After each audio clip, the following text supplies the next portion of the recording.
जम्मू क्षेत्र में जिस तरह से आतंकी गतिविधियां बढ़ रही हैं, क्या पीर पंजाल क्षेत्र में जैसे 20-22 साल पहले एक बड़ा ऑपरेशन चला था, वैसा ही कुछ ऑपरेशन चलाए जाने का समय आ गया है? हम ये भी जानना चाहते हैं कि क्या चीन से लगती सीमा पर चूँकि सैनिकों की संख्या बढ़ाई गई है, तो इसलिए जम्मू में सैनिकों की संख्या कम हो गई है और इसलिए वहाँ पर आतंकी अपनी वारदातों को करने में सफल हो जा रहे हैं?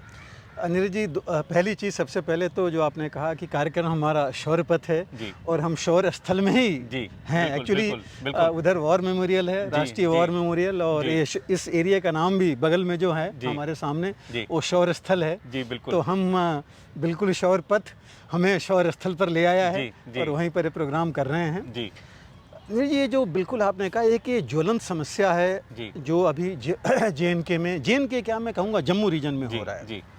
और ये बहुत मैं कहूँगा सोचनीय है, निंदनीय भी है और दुखद भी है। क्योंकि एक तरह से देखा जाए, आपको याद है कि कुछ साल पहले तक था कि जम्मू रीजन बिल्कुल क्लियर हो गया है, कोई टेररिज्म नहीं है। सरकार भी ये कहती थी, सभी लोग यही कहने लगे थे कि डेवलपमेंट हो रहा है, बाकी कुछ नहीं है। और उसके बाद सरकार, नेचुरली सरकार और सेना मिल करके ही उन्होंने सेना को वहाँ से कम किया। एक तो सेना में ओवरऑल भी कटौती की और वहाँ से सेना, जैसे आपने कहा, वहाँ से चाइना बॉर्डर पर ले गए हैं जरूर, इसमें कोई दो राय नहीं है, और ले जानी भी चाहिए, वहाँ जरूर थी। लेकिन हमको ये देखना जरूर चाहिए था कि अगर हम यहाँ से ले जा रहे हैं सेना, तो उसकी जगह पर क्या होना चाहिए, वही ग्रिड जो थी, सुरक्षा ग्रिड, जो सुरक्षा चक्र या सुरक्षा का जो मापदंड था, उसी को मेंटेन करने के लिए। मैं ये भी नहीं कहूँगा कि बिल्कुल नहीं सोचा है, सोचा ज़रूर होगा, लेकिन मुझे लग रहा है कहीं ना कहीं चूक हुई है, कहीं ना कहीं अच्छी तरह जिस तरह स्ट्रेटजी एनालिसिस होनी चाहिए वो नहीं हो पाई है, और इस वजह से ये चीज़ें हो गई हैं। और सबसे बड़ी बात देखिए है कि ये टेररिस्ट आ रहे हैं, ये LC से नहीं, बॉर्डर से आ रहे हैं, बॉर्डर एरिया से आ रहे हैं, वहीं रह रहे हैं। और मैं कहूँगा उनकी धृष्टता देखिए कि बिल्कुल गांव में पहुंच जा रहे हैं जहां की पहले कहीं कुछ नहीं था। सिक्योरिटी फोर्सेस, सिक्योरिटी का पुलिस की वर्दी पहन के घूम रहे हैं। आपने परसों की न्यूज़ देखी कि लोकल सपोर्ट में एक DYSP था जो कि उनको सपोर्ट कर रहा था, जो पकड़ा गया है। तो ऐसी चीज़ें हो रही थी। और देखिए 1-1.5 महीने में 5 अटैक हो गए। एक तो उसी दिन हुआ जिस दिन की प्रधानमंत्री शपथ ले रहे थे, जो रियासी में बस के ऊपर हुआ, जो वहाँ जा रही थी। और ये टाइम देखिए है जबकि मैक्सिमम टूरिस्ट जा रहे हैं। अमरनाथ यात्रा इसी समय है, और वैष्णो देवी तो हमेशा का है। बिल्कुल। तो उस रास्ते पर तो बिल्कुल एक माना जाता था कि सिक्योर है, सिर्फ अमरनाथ के लिए स्पेशल अरेंजमेंट होते थे। लेकिन अब वहाँ की जगह यहाँ पर चीज़ें हो रही हैं। कश्मीर देखिए शांत है, क्योंकि सेना वहाँ पर है, वहाँ से हटाई नहीं गई है, तो वहाँ पर सब शांत चल रहा है। और अंदर यहाँ पर जो है, ये धृष्टता मैं इसलिए कह रहा हूँ कि अभी ये उन जगहों से मैं कहूँगा जो अर्बन एरिया, या सेमी अर्बन एरिया कहिए, वहाँ पर आ रहे हैं, कठुआ के आसपास। अब कठुआ तक अगर ये पहुँच रहे हैं, वहाँ एक्शन कर रहे हैं, तो ये बताइए हमारा पंजाब और हिमाचल बॉर्डर वहाँ से कितनी दूर है। तो ये चीज़ हमें देखना बहुत ज़रूरी है कि आगे के लिए स्ट्रेटजी बनाई जाए जिससे जो है इस पर अंकुश लगाएं। वैसे अगर आप डाटा देखें तो 2021 से लेकर के अभी कितने 3 सालों की हम बात कर रहे हैं, 3 भी नहीं हुआ, 2.5 साल में 31 टेरर अटैक हो चुके हैं, जिसमें तकरीबन 30 के आसपास, तो मेरे ख्याल से जो 30 नहीं है, करीब 47, जो मेरा अंदाज़ा 47 सिक्योरिटी फोर्सेस के आदमी और 6-7 या 10 के आसपास सिविलियन मारे जा चुके हैं, 10 या 12। हालांकि इसमें तकरीबन 47 या 48 टेररिस्ट भी मारे गए हैं। लेकिन फिर भी ये नंबर देखा जाए, जहाँ पर कि कुछ नहीं था वहाँ के लिए फिर भी है काफ़ी। और ये बताने के लिए कि भाई यहाँ सब कुछ बिल्कुल शांत नहीं है, शांति पूरी नहीं है। तो ये एक चीज़ है। दूसरा देखिए, पुंछ और जहाँ तक राजौरी इलाके की थी, जो हम पीर पंजाल की बात करते हैं, जहाँ मैं भी रह चुका हूँ काफ़ी साल तक, मैंने ऑपरेशंस भी वहाँ किए थे। इलाका है, उसमें कोई दो राय नहीं है, बहुत घना इलाका है, अनड्यूलेटिंग इलाका है, बहुत नाले हैं, टेररिस्ट को कवर मिल सकता है एरिया। लेकिन देखिए अब तो हम इतने मॉडर्न आ चुके हैं, मैं बात कर रहा हूँ 2007-8 या उससे और पहले 95 में भी था जब शुरू हुआ था वहाँ पर 4-5 में ये सब।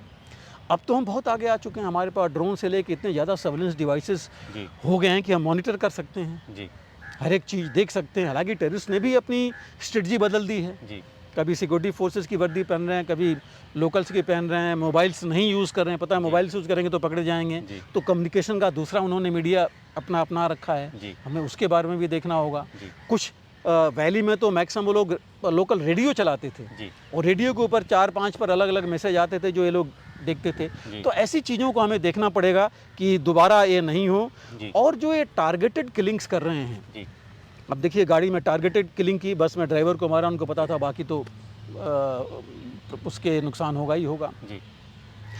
वहाँ भी फौज की गाड़ी में भी ड्राइवर को मार रहे हैं। ये इतना, ये समझिए, इतना एक्यूरेट फायर बहुत ही ट्रेंड स्नाइपर का काम है। तो इसका मतलब कि जितने टेररिस्ट हैं नॉर्मल मिलिटेंट टेररिस्ट नहीं है, ये वेरी वेल ट्रेंड फौज की एक में भी जो वेल ट्रेंड होते हैं वो वाले हैं। मैं कहूँगा जो स्पेशल फोर्सेज होते हैं उस टाइप की ट्रेनिंग लेकर के ये लोग आए हुए हैं। और जो नाम आ रहे हैं, देखिए जैश-ए मोहम्मद, लेकिन उसके साथ साथ कश्मीर टाइगर्स का नाम आ रहा है। एक जो नई चीज़ आ रही है वो द रेसिस्टेंस फ्रंट करके आ रहा है, एक ये नई वो आएगी। तो ऐसे ऑर्गेनाइजेशंस अगर आ रहे हैं और हमारे पास इनपुट नहीं आ रही है, मतलब कहीं ना कहीं इस बारे में कमी तो है। और लैक्सिटी तो देखिए होगी तभी ये चीज़ होती है। लोकल पॉपुलेशन की भी लैक्सिटी है, उनका भी काम सिक्योरिटी में, उन्हीं को सिक्योरिटी के लिए तो सभी हैं। और जिस देश से, जिस राज्य से जो सब कुछ पा रहे हैं, अगर उसकी सिक्योरिटी नहीं कर, उसमें भागीदारी नहीं देंगे तो वो भी एक गलत चीज़ है।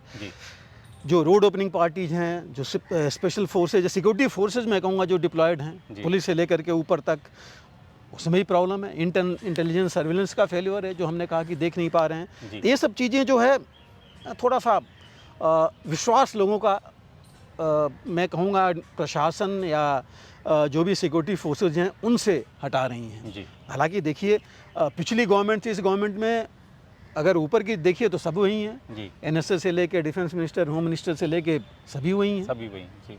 तो डायरेक्शन की कमी नहीं होनी चाहिए। इसका मतलब कि नीचे, मैं कहूँगा कि नीचे में प्रॉब्लम है। अगर नहीं है तो फिर हमें अगर वो नई टैक्टिक्स ले रहे हैं, नई स्ट्रेटजी कर रहे हैं, तो हमको भी नए टैक्टिक्स, नए वेपन यूज़ करने चाहिए जैसे वो कर रहे हैं। अभी हम SLR लेके घूमेंगे तो काम नहीं कर पाएंगे।